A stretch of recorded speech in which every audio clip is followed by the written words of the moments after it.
Welcome back to another episode of MBAs Teach Econ. In this episode, we're going to cover regulation. Regulation is when the government influences market outcomes. Market outcomes. And we're going to look at two specific examples today, one being a price ceiling and one being a price floor. So first, let's look at the topic of rent control. And so we'll have price here on the Y, quantity here on the X, and we'll put this in thousands. And this is going to be the market for New York City apartments.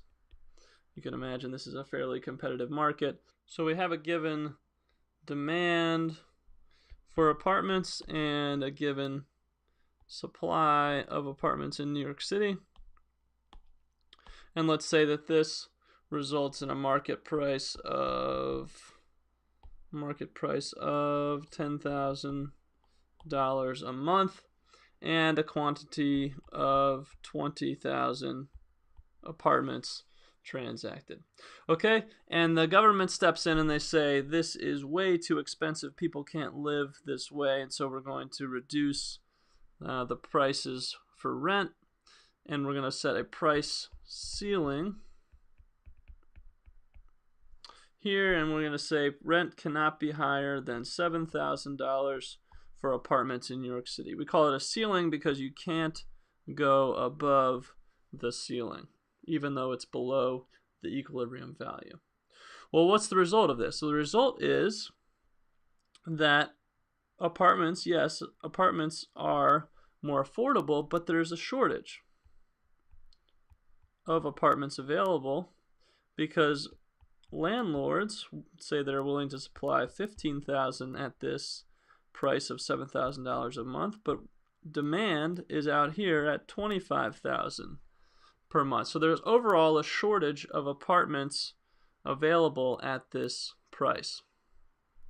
Additionally, it provides perverse incentives for landlords because since there's such a shortage, they could potentially not maintain their apartment as well as they would have to in a competitive market and still be able to rent it. Right, so that's an example of a price ceiling. Let's look at an example of a price floor, and we'll look at the fast food labor. So fast food labor market. Price, which is wage in the labor market. Quantity, and we'll put that in thousands again. Quantity of labor. And this wage is here in dollars. All right, so let's think about this. We have a given demand for fast food workers, a given supply of fast food workers, and let's say the market price per hour is $8, resulting in about 10,000 workers hired. And let's say the government steps in and they say that's just too low. We can't pay employees $8 an hour. That's just not a living wage. And so they set a price floor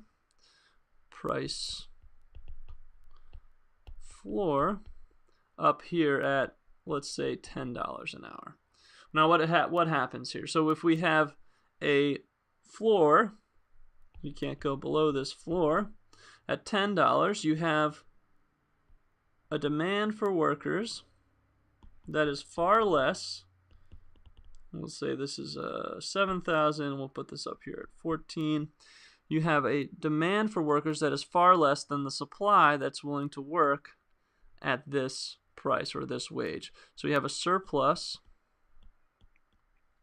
of workers. And you can see also that in this market, we're going to hire fewer overall workers than we would have at $8 an hour.